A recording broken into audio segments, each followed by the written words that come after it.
With more stuff online, I'm Rick Moore. And from the Mayor's office now, we're joined by Salem Mayor Kimberley Driscoll. And Mayor Driscoll, welcome to MSO. Thank you. Thanks for the invitation. Now, this is your second term, and congratulations on being reelected. Thanks.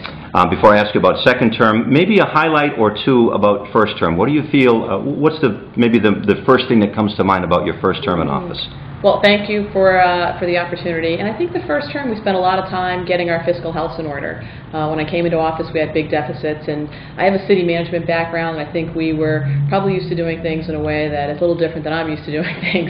So getting our fiscal house in order, really working on our budget, doing fiscal forecasting. It's not a lot of sexy stuff, but it enables us to do the really fun stuff, like advance our waterfront, ensure that we've got private investment happening in Salem, even in a down economy, and things like that. But getting in place good systems, we really did have to redefine our organizational structure. It took a lot of time and effort, developed a really strong partnership with the council. So now that we've sort of had the building blocks, it's time to move forward on those.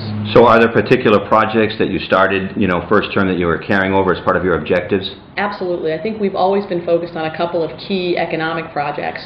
One is the development of our waterfront. Salem, like many communities, doesn't have direct highway access, so we don't have a Route 128 or a Golden Triangle to build an economic base off of, but we do have this beautiful harbor, and it was in our, as part of our history, the way Salem always made its economic fortunes. We had a bigger port than Boston at one time. The first millionaire in America hailed from Salem. We've got some terrific history in tourism, and the waterfront dovetails so nicely with that industry. So we've worked hard to bring back a ferry service. We now have a ferry that operates on a seasonal basis, brings you into Boston, services both visitors and commuters. We've got a walkway developing along a riverway directly adjacent to the downtown. Again, trying to build on our historic roots and recapture economic vitality through the waterfront. Those are some of the things. It's fully permitted, and we're looking for grant funds to try and build it out. It will allow cruise ships to come in, things of that nature. That really is something that we need here to build the economic base that we know we need. One of the things I noticed coming in from the North Shore is how it's easier to get into Salem now. Right. And plus, when you get in, you see a lot of buildings going up. So Salem is being revitalized at the moment? I really think we've been fortunate. The bypass road, which we took in from Beverly from the north, is just completely redefined access into downtown Salem, made it a lot easier. As you're right, you've seen a lot of buildings coming up along Bridge Street. We've got an old Salem jail. At one time, the oldest operating jail in America is now being transformed into a mixed-use project. We'll be housing a restaurant, a jail museum exhibit space. Just down the road from that, we've got a $106 million courthouse going up. The J. Michael Ruane Judicial Complex, which will consolidate all of the courts in Salem into one building right at our entryway. It's going to be a beautiful building. It's under construction, and will certainly ensure that the downtown central business district has a strong court presence, which brings lawyers and people and is very good for the vitality of the downtown. And as you head down further, we're building a new senior center as part of a mixed-use project that will also have offices and commercial space. So there's a lot happening just on that one stretch, not to mention the MBTA is planning on building a new parking garage at the commuter rail station.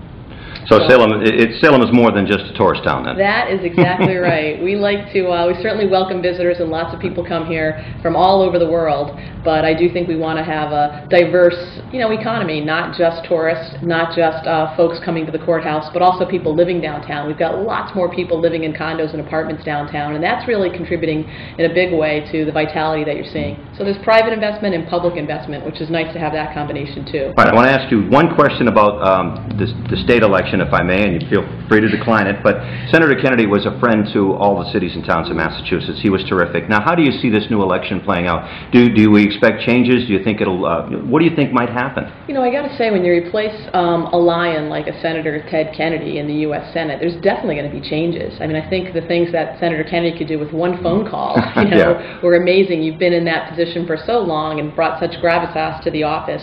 There were things that he delivered for Massachusetts that he could do very easily and was very committed to certain causes. So there's definitely going to be changes. How that all plays itself out, I think, remains to be seen. I do think there's been an awakening in Massachusetts around issues that are near and dear and important to local officials and to people who live here, and that just shouldn't be taken for granted. So we'll see how it plays out down the road. Right, and finally, your first couple of months in second term, what are you trying to accomplish at this point, maybe in the short term? We definitely have some reform movements we're trying to push. The budgets are so challenging, I think, not just for Salem, but for so many communities who are feeling the pinch of state reductions. And, you know, the state doesn't have as much money to give to communities anymore, given the economic constraints they're facing. And we're trying to have some reforms, whether it's around working with our municipal employee unions, looking at pension costs. Those fixed costs are really hurting us in our ability to continue to grow and prosper. So that's definitely on our horizon as we look forward to the budget season and closing that out, and also trying to continue the investment we're seeing. It's really important that we make it easy for people to do business in Massachusetts, and certainly to do business in Salem, continue to see that public and private investment as a way to keep the vitality of our community strong, but also to have jobs and continue to grow. All right, that's from the Salem Mayor's office this time. Salem Mayor Kimberley Driscoll, thank you for joining us. We hope to talk to you soon. Definitely. Thanks so much. All right, for MSO Web Radio, I'm Rick Moore.